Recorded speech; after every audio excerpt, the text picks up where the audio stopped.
अस्सलाम को friends, welcome in Urdu villa. अभी मैं नावल का लास्ट फाइनल पार्ट स्टार्ट करने लगी हूँ। आपको ये नावल कैसा लगा मुझे कमेंट्स करके ज़रूर बताइएगा। जुनैद, क्या सोचा है तुम लोगों ने फिर? अगर वजदान सारी जिंदगी ऐसे ही रहता है तो यूनिवर्सिटी वाले उसके लिए क्या स्टेप लेंगे, क्या इकदाम करेंगे? कुछ भी हो, वो आप लोगों की फैक्ट्री का मेंबर है और जिस तरह से उसके लिए स्टूडेंट्स निकले हैं उसका यही मतलब है कि वो बहुत मशहूर शख्सियत है यूनिवर्सिटी की। मेजर ने अपने ऑफिस में बैठे हुए प्रिंसिपल को कहा, ऐसे कैसे हो सकता है मेजर, हम उसको उसके मुश्किल वक्त में अकेला छोड़ दें, जबकि हमें पता है कि वो अपने माँ बाप का वाहिद सहारा है। मैंने सोच रखा है उसके लिए, मुझे पूरा यकीन है वो व्हील चेयर पर भी वो यूनिवर्सिटी ज़रूर आएगा। अगर वो ना भी आया, हम घर में उसके लिए ऑनलाइन क्लासेस का बंदोबस्त करेंगे, उसके स्टूडेंट उससे ऑनलाइन क्लासेस लेंगे। हम हर महीने उसकी सैलरी उसके घर पहुंचा दिया करेंगे। जब तक मैं हूँ यूनिवर्सिटी में, सब उसके हक में बेहतर होता रहेगा। इंशाल्लाह सब ठीक हो जाएगा। अल्लाह ने उसके लिए ज़रूर कुछ ना कुछ बहुत बेहतर सोच रखा होगा। वैसे भी वो इतना काबिल है कि वो खुद अपने लिए कुछ ना कुछ ज़रूर सोचेगा, ज़रूर कोई ना कोई रास्ता निकालेगा। वो उन लोगों के लिए खुद को मिसाल बनाएगा जो अपने पैरों पर नहीं चल सकते, खुद को दूसरे के रहम करम पर छोड़ देते हैं। मुझे यकीन है वैदान खुद को इस हालत में भी अपने हीरो वाली पोस्ट से नीचे नहीं गिरने देगा। उन्होंने हाथ में चाय का कप पकड़े मुस्कुराते हुए एक मान से कहा, वो मान जो उनको वैदान पर था, जो उसने कभी नहीं तोड़ा था। आप अंदर क्यों आ गई हैं? आप प्लीज बाहर जाएं। वो अपनी कमर पर हाथ रख के एक एक कदम चलकर अंदर आ रही थी, जैसे दर्द की शिद्दत से उससे चला न जा रहा हो। डॉक्टर ने उसको दरवाजे पर देखते ही बाहर निकलने को कहा। वो कहाँ बाहर निकलने को आई थी, वो तो अंदर ही आने के लिए थी। डॉक्टर की बात को नजरअंदाज करते हुए वो आगे जाने लगी। उसकी नजर बेड पर पड़ी शख्स पर पड़ी, जिसके सर पर सफेद पट्टी बांधी थी, मुंह पर जगह जगह जख्मों के निशान थे, नाक पर ऑक्सीजन मास्क लगी थी। वह मसलसल ऊपर नीचे हो रहा था, जैसे बहुत मुश्किल से सांस ले रहा हो, एक एक सांस पर उसको तकलीफ हो रही हो। वह बगैर किसी को देखे चीजों को पकड़े उस तक पहुंच रही थी। आज उसकी आंखों में आंसू नहीं थे, वो खुश्क होती आंखों से उस तक जा रही थी। जैसे जैसे वो उसके करीब पहुंच रही थी, उसकी हरकत में इजाफा हो रहा था। उसके सांस लेने की रफ्तार बढ़ती जा रही थी। वो बंद आंखों से उसको महसूस कर रहा था। वो उसके पास थी, बिल्कुल पास। ऐसे कैसे हो सकता था कि उसके पास आए और उसको उसके महबूब की खुशबू ना आए? वो आंखें बंद किए लेटा था। वो नहीं चाहता था कि वो उसके पास आए, उसको इस हालत में देखे। वो उसके पास आई, उसके सर वाली तरफ खड़ी हुई, अपने दोनों हाथ उसके बड़ पर रखे, अपनी आंखें बंद की, आराम आराम से सांसें लेने लगी। क्यों आई हैं आप यहाँ? वो अपनी बंद आंखें किए वहां खड़ी हुई कि उसको आवाज सुनाई दी। उसने एकदम अपनी आंखें खोली और अपना मुंह का रुख दूसरी तरफ करके आंखें बंद करके लेटा था, जिसे वो उसको देखना ना चाहता हो। ऑक्सीजन मास्क की वजह से वो लफ्जों को टुकड़े टुकड़े के करके बयान कर रहा था, जैसे उसको बोलने में तकलीफ हो रही हो। पास खड़े डॉक्टर और नर्स ये सब देख रहे थे। डॉक्टर के अंदर आते ही वो होश में आ गया था। बस उसको मसला था तो सांस लेने में, जिसकी वजह से नर्स इतना डरी हुई बाहर आई थी। डॉक्टर ने पास खड़े स्टाफ को आंखों के इशारे से बाहर जाने को कहा और खुद भी दरवाजे खोले बाहर निकल गया। अब वहां उन दोनों के अलावा कोई मौजूद नहीं था। वो एक सत्य की आलम में खड़ी उसको देखती रही। वो ऐसे कैसे कर सकता है, इतना बेरहम कैसे हो सकता है? कितनी सोचों के बाद वो वहां उसके पास आई थी। वो उसको कैसे धुतकार सकता था, कैसे उसको रुस्वा कर सकता था? वो तो उसको अपनी नजरों में गिरा रहा था। जाएं आप यहाँ से। वैसे ही रूह दूसरी तरफ किए वो एक बार फिर बोला, उसका लिहाज रखे बगैर बोला कि वो बीमार है, मुश्किल से चल कर आई है, बहुत मुशक्कतों के बाद उस तक पहुंची है। चली जाऊं मैं? नजरें झुकाए, एक हाथ से मुंह पर हल्की सी चादर किए, आंखों में आंसू लिए उसको देखते हुए बोली। उसने ऐसे चादर काट रखी थी कि उसका मुंह किसी को नजर न आए।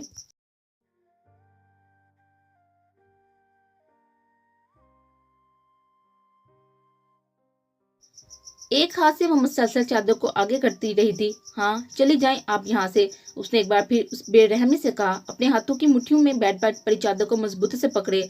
आपको छोड़कर चली जाऊं मैं? बाड़ी होती आवाज के साथ उसने मासूमियत से पूछा। वो मुसलसल उसको देख रही थी, जैसे उसने आज से पहले कभी उसको ना देखा हो। हाँ। आपकी बात उसके पास कोई जवाब ना था। रूह दूसरी तरफ किए, आंखों की नमी को एक हाथ से साफ करते हुए उसे बस एक लफ्ज में जवाब दिया, जैसे वो कुछ और बोलेगा तो अपना जब्त खो देगा, उसके सामने कमजोर पड़ जाएगा। लेकिन मैं तो नहीं जाऊंगी आपको छोड़कर। आंखों से आंसू साफ करते हुए उसने मासूमियत से डीठ पड़ते हुए कहा, आप मेरी बात क्यों नहीं समझती हैं?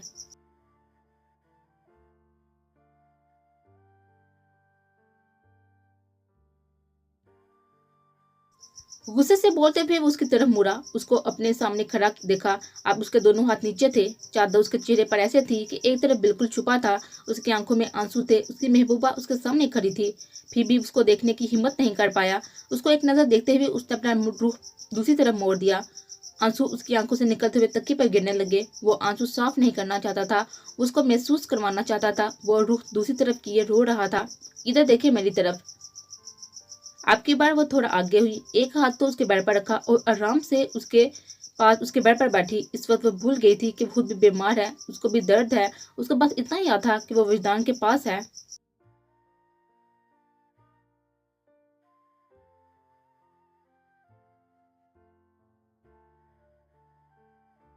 देखिए ना, उसने रोते हुए उसके कंधे पर अपना हाथ रखा, जैसे उसको अपनी तरफ मोड़ रही हो, अपनी तरफ देखने का कह रही हो।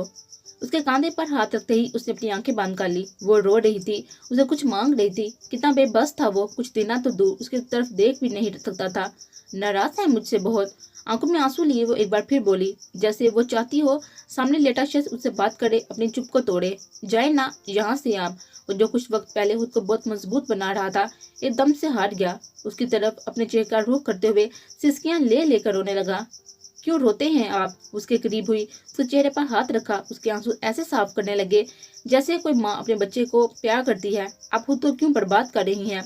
उसने आंखें बंद किए नरमी से उसको कहा। किसने कहा है कि मैं खुद को बर्बाद कर रही हूँ? उसके पास उसके ऊपर झुके वो उसके चेहरे पर हाथ फेरते हुए उससे पूछने लगी, मुझे नहीं लगता मैं सारी जिंदगी कभी अपने पैरों पर खड़ा हो सकूंगा, मैं कभी चल सकूंगा।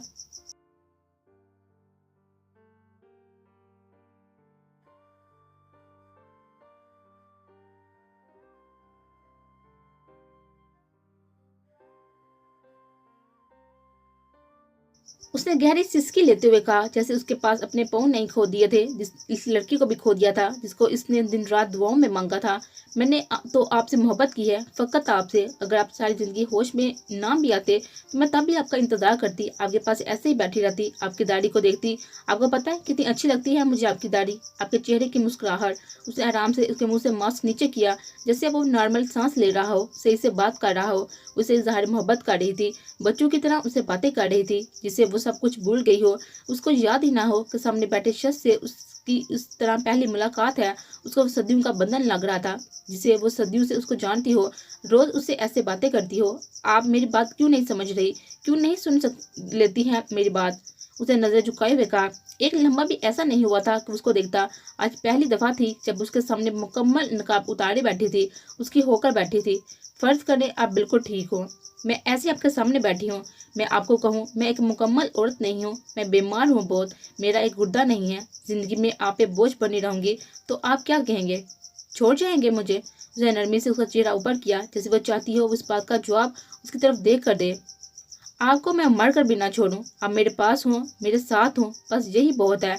आपका सहारा बनूंगा मैं, आपको इतनी मोहब्बत दूंगा कि भूल जाएंगी आप सब कुछ। आपको अपने दिल से लगा कर रखूंगा मैं। मोहब्बत की है मैंने आपसे, शदीद मोहब्बत। मेरी मोहब्बत को फर्क नहीं पड़ता किसकी महबूबा मुकम्मल नहीं है। वो आंखें बंद किए मसलसल बोले जा रहा था, जैसे उसको बेड पर लेटे देख रहा हो, उससे बातें कर रहा हो। मेरा भी यही जवाब है, मेरी मोहब्बत इस बात की मोहताज नहीं है कि मेरा महबूब चल नहीं सकता। उसने उसके दिल पर सर रखते हुए कहा। वो भूल गई थी वो जो शख्स उसके सामने लेटा था उसका नाम महरम था।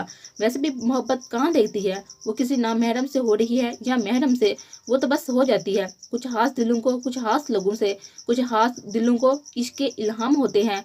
मोहब्बत तो मुआवजा है, वो मुआवजे कब आम होते हैं।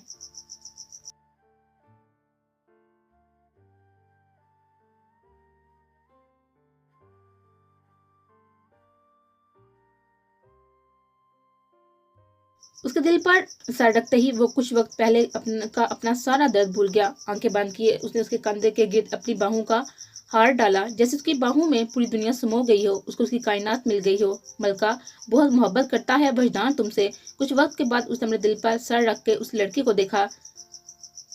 मुझसे कम, उसने आंखें बंद किए मुस्कुराते हुए जवाब दिया। आहा आहा। फातिमा ने हल्का सा दरवाजा खोला। वो फौरन ऊपर हुई, सुरख होते चेहरे के साथ सामने लेटे शख्स को देखने लगी, जिसे अब वो शर्म से पीछे नहीं देख पाएगी। उसको देखते ही वो मुस्कुराने लगा। आए ना आपी। उसी मुस्कुराहट के साथ उसने बहन को अंदर आने को कहा और फिर से उस लड़की को देखने लगा जो चेहरे पर हाथ रखे बैठी थी। फातिमा के अंदर आते ही वो जल्दी जल्दी वहां से उठने लगी। आराम से जरमीना, क्यों उठ रही हो? तुम्हारी तो जगह यही है। फातिमा ने उसको आराम से पकड़ते हुए कहा। फिलहाल ऐसा है कि मुस्तकिल यहाँ बैठने के लिए तुम्हें कुछ वक्त यहाँ से उठना पड़ेगा। उसने बारी बारी दोनों को देखा जो हैरत से उसकी तरफ देख रहे थे। नहीं समझे? भाई मौलवी साहब बाहर खड़े हैं और आपकी यूनिवर्सिटी की पूरी पलटून भी, जिसका बस नहीं चल रहा, वो दरवाजा तोड़कर अंदर आ जाए। उस पार पर दोनों ने एक दूसरे को देखा। दोनों के बीच मुस्कुराहट का तबादला हुआ, जैसे आज से पहले उन्हें कभी ऐसी खुशी नहीं मिली। अरे लैला मजनू, सुन रहे हो ना? दोनों बाहर मौलवी साहब खड़े हैं। फातिमा ने उन दोनों को देखते हुए शरारत से कहा। फातिमा के बाप पर वो एकदम उठी, जैसे शर्मिंदा हुई हो। वो कब से उसे उठने का कह रही हो और वो यहीं बैठी हो। जरमीना, तुम यहाँ सोफे पर बैठो जाओ। फातिमा ने उसको बाजू से पकड़कर आराम से वहां पर बिठाया। आपी, वो चादर। उसने अपने पास पड़ी उस सफेद चादर की तरफ इशारा करते हुए बहन को कहा, जिसकी अगली बात समझ गई थी वो बहन को क्या कहना चाहता है। फातिमा ने वो चादर उठाई, उस सोफे पर बैठी लड़की के सर पर डाल दी, जैसे उसका सारा चेहरा उस चादर ने डांप दिया हो। जैसे आज उसकी शादी थी, उसकी जिंदगी का सबसे बड़ा दिन। मुंह में शादी पर दुल्हन ने सूरज जोड़ा पहनती है। उसे सफेद चादर ओढ़ी थी जो उसको उसके महबूब ने तोहफे में दी थी। आपी, मौलवी साहब आ जाएं। बाहर से एक बयान ने अंदर आते हुए कहा। जी, उनको बोलो आ जाएं। फातिमा ने मुस्कुराते हुए उसको कहा और फिर अपने भाई को देखा, जो आंखें बंद किए लेटा था, जैसे खुदा का शुक्र अदा कर रहा हो, उनकी दी कोई नेमत पर खुद को उनके सुपुर्द कर रहा हो। उसके बाद किसी चीज की ख्वाहिश से इनकार कर रहा हो, कह रहा हो, मुझे मेरी दुनिया मिल गई है, अब मुझे कुछ और नहीं चाहिए।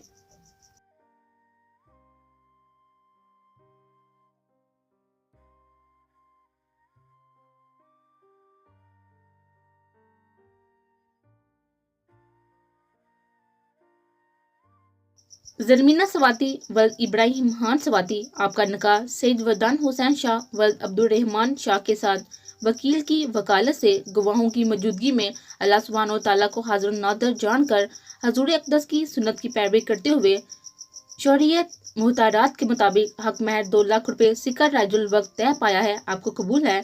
यह तीसरी बार थी जो मौलवी साहब इतने लोगों की मौजूदगी में बाआवाज बुलंद उससे पूछ रहे थे। वो सर को हिलाते हुए तीसरी बार उसको कबूल कर रही थी। आज वो सैयद वदान हुसैन शाह को कबूल नहीं कर रही थी, अपनी खुशियों को कबूल कर रही थी, अपने हिस्से की पूरी दुनिया को कबूल कर रही थी। वो आसमान की तरफ मुंह मोड़े आंखें बांध किए एक ही लफ्ज सुन रहा था। वो जुर्मीना गुल के मुंह से कबूल है सुन रहा था। इसे एक लफ्ज के अदा होने के बाद बार बार अल्लाह का शुक्र अदा करता। इस दौरान ऐसा कोई लम्हा नहीं गुजरा था जब उसकी आंखों से आंसू ना निकले हों। आंसू तो हर रात उसकी आंखों से निकलते थे। ऐसा कोई दिन नहीं होता था जब वो रात को रोए बगैर सोए। वो हर रात उसको मांग कर सोता था। आज उसके दुआ सुन ली गई थी, उसकी झोली बांट दी गई थी। जमीना के बाद मौलवी साहब ने अपना रूह उसकी तरफ किया, उसे निकाह की कबूलियत मांगी। उसने तो अरसा पहला उसको कबूल कर लिया था। अपने दिल में, अपनी रूह में आज वो उसकी जिंदगी में आने की कबूलियत मांग रहे थे। वो अपने दिल पर हाथ रख के उसको कबूल कर रहा था। उसने 3 बार कबूल है कहने पर कमरे से बाहर एक शोर की आवाज आई। वहां खड़े हर शख्स की आंख नम हुई थी। आज कोई ये नहीं देख रहा था कि एक स्वाति का निकाह एक सैयद से हुआ है। आज सब मोहब्बत के मिलन पर खुश थे। वहां खड़ा हर शख्स एक दूसरे को गले से लगा रहा था, मुबारकबाद दे रहा था। कमरे से बाहर सब ऐसे गले लग रहे थे जैसे उसकी जिंदगी में आज कोई बड़ा जश्न आया हो, जिसको वो उछल उछल कर मना रहे हो। हर कोई खुश था, हर कोई उससे मिलना चाहता था, उनको मुबारकबाद देना चाहता था। मुबारक हो मिसेस वरदान हुसैन शाह। फिजा उसके कदमों में बैठी उसका घूंघट थोड़ा सा ऊपर किया, उसके दोनों हाथ पकड़े, नम आंखों से उसको देखा। जिसका बस नहीं चल रहा था वो वहीं खड़ी होकर उसको अपने दिल से लगा ले। तुम कब आई? ये उसकी जिंदगी की दूसरी बड़ी खुशी थी। फिजा उसके पास थी, उसके निकाह में शरीक थी। कब से आए हैं हम? आपके दीदार के मुंतजिर बाहर खड़े थे। फिजा वहीं बैठे घूंघट उठाए उसे सरगोशी में बातें कर रही थी। यही होना मेरे पास।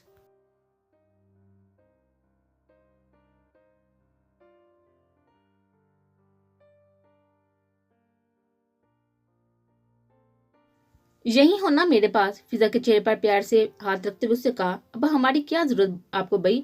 उसने शरारती से अंदाज में आंख मारते हुए कहा। वो समझ गई थी वो क्या कह रही है। दफा हो जाओ, उसने नजरें झुकाते हुए सूरज चेहरे के साथ कहा। अरे अरे, मिठाई खाएं साहब। मुदस्सर हाथ में मिठाई की टोकरी पकड़े इधर उधर घूम रहा था। सबका मुंह अपने हाथ से मीठा करवा रहा था। हानिया, आप भी लें। हानिया के सामने खड़े होते उसने नजरें झुकाए हुए कहा, इतने मासूम ना बने आ मुदस्सर, मैं बहुत खुश हूँ। उसने मुस्कुराते हुए मिठाई का टुकड़ा हाथ में पकड़ते हुए कहा। सर, आपके लिए हमने एक सरप्राइज प्लान किया है। आपको और भाभी को हमारे साथ चलना है। वहां खड़े एक स्टूडेंट ने खुशी से आते हुए कहा। कैसा सरप्राइज बच्चों? प्रिंसिपल साहब ने उनकी तरफ देखते हुए हेडस बड़ी मुस्कुराहट से पूछा। सर, वो तो सर वजी के लिए है, आपका वक्त गुजर चुका है। उसके बाबा सबके चेहरे पर मुस्कुराहट आई। आज हर कोई मुस्कुरा रहा था, हर कोई खुशी से झूम रहा था। डॉक्टर साहब, हम इन दोनों को ले जाए ना? डॉक्टर शाह को उनके प्लान का पहले से ही पता था। उन्होंने उन दोनों को दूसरे कमरे में जाने का बंदोबस्त कर रखा था।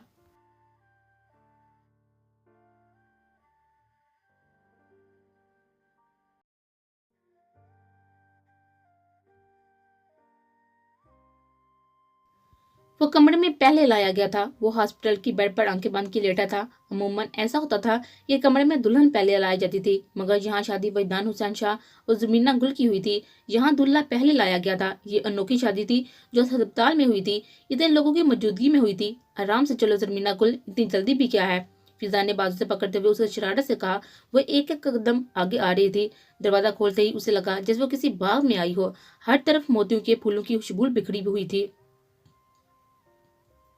सारा कमरा मोतियों से सफेद हुआ था। फिजा जानती थी उसे मोती के फूल और उसकी खुशबू कितनी पसंद है। कमरे में कदम रखते ही उसने गहरी सांस ली, जैसे वो खुशबू उसको मदहोश कर रही हो, अपने शहर में ले रही हो। फर्श पर सुर्ख गुलाब की पत्तियां ऐसे पड़ी थी जैसे वहां फर्श था ही नहीं, फूल ही फूल थे। अच्छा जरमीना, हम चलते हैं अब, फातिमा ने उसका माथा चूमते हुए कहा। कमरे का दरवाजा बंद होते ही वो थोड़ा सा आगे हुई, जहां वो लेटा था। बहनों के जाते ही उसने अपना रूह उसकी तरफ किया, जैसे उसने आज से पहले इतनी खूबसूरत लड़की ना देखी हो, कोई हूर हो जो आसमान से बस उसके लिए ही उतरी हो। उसके पास जाने से पहले वो वॉशरूम गई, वुजू बनाया और बाहर निकली। बाहर आते ही उसने जाय नमाज बिछाई, उस पर बैठी। वो बैठते ही 2 रकत नफल शुक्राने के अदा करने लगी।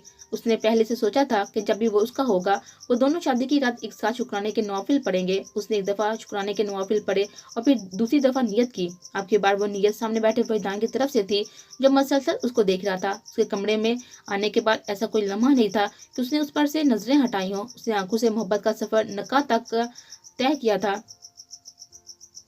उसने आंखों से मोहब्बत का सफर नका तक तय किया था। वो महबूबा से आज उसकी बीवी बनी थी। वो जो एक नजर उठाकर जिसको नहीं देखता था, आज उसको ऐसे देख रहा था जैसे आज से पहले उसने उसे कभी ना देखा हो। नमाज के बाद उसने दुआ के लिए हाथ उठाए। आज सारी दुआएं कबूल हो गई थी। आज उसके पास मांगने को कुछ नहीं था। उसने आंखें बांध की दिल में अल्लाह का शुक्र अदा करने लगी। अल्लाह जी, आपका बहुत शुक्रिया, मुझे मेरी मंजिल देने पर शुक्रिया, मुझे मेरा वरदान देने पर शुक्रिया। नमाज से वो मुस्कुराते हुए उठी, कमर पर हाथ रखे उस बेड पर आई जहाँ वो लेटा था। आज पहली दफा उसने उसके चेहरे पर ऐसी मुस्कुराहट देखी थी, ऐसा सुकून देखा था। वो खुश था, आज बहुत खुश था।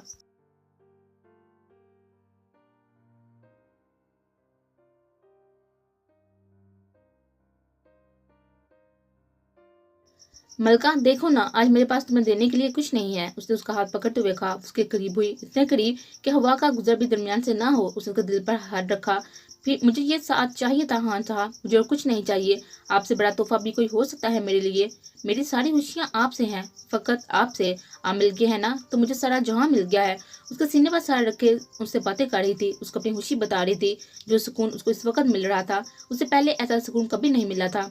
मलका, पता है क्या सोचा था मैंने? हमारी शादी हुई, मैं तुम्हें जियारत करवाने लेकर जाऊंगा। पता है किसकी जियारत?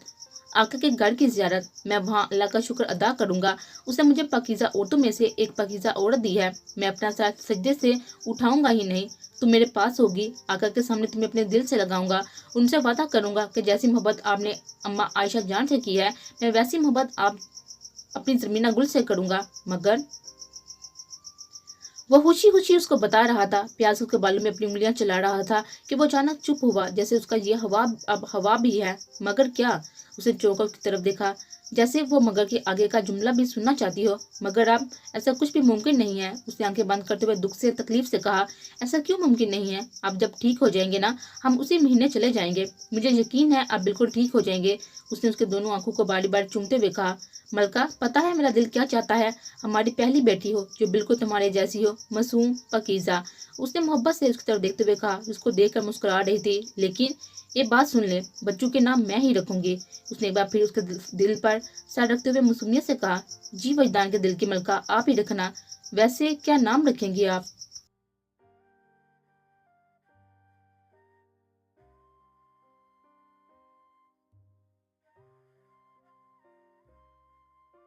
उसने उसके चेहरे से बाल पीछे करते हुए कहा। ये पहला दिन था जब उसने उसके बाल देखे थे, उसके चेहरे पर पड़ता खूबसूरत सा डिम्पल देखा था। बेटे का नाम नूरुल आइन रखेंगे और बेटे का नाम अहमद रखेंगे। बस 2 ही बच्चे? उसने उसकी तरफ देखते हुए हैरत से पूछा। तो और कितने? वो हल्का सा ऊपर हुई, उसके चेहरे की मुस्कुराहट को देखा जो मुसलसल मुस्कुरा रहा था। कम से कम 10, उसने मुस्कुराते हुए शरारती से अंदाज में कहा। बीबी 10 बच्चे? ना मरा, कोई 10 बच्चे नहीं, उसने मुस्लिम सी नाराजगी दिखाते हुए कहा। जो मेरी मलका कहेगी वही होगा, जैसे आप चाहेंगी वैसा ही होगा मलका। बस वरदान से कभी दूर ना होना, उसकी आखिरी सांस तक उसकी शरीका हयात रहना, उसकी दुनिया से कभी ना जाना। उसने उसके माथे को प्यार से चूमा, उसको अपने दिल से लगाया, उसको अपनी ओर करीब किया और खिड़की से बाहर उस चांद को देखने लगा जो उनके आंसू से लेकर उनके मिलने तक का गवाह था। वो चांद बहुत खुश था, आज उन दोनों को मुबारकबाद देने आया था। मोहब्बत की पाकीज़ा मिसाल बनने की मुबारकबाद, उस पाकीज़ा मोहब्बत पर मिलने की मुबारकबाद। हाँ जी, तो फ्रेंड्स, ये नावल आज यहीं पे ख़त्म हुआ। आपको ये नावल कैसा लगा कमेंट्स करके ज़रूर बताइएगा और मिलते हैं जल्द ही एक न्यू नावल के साथ। तब तक के लिए अल्लाह हाफ़िज़।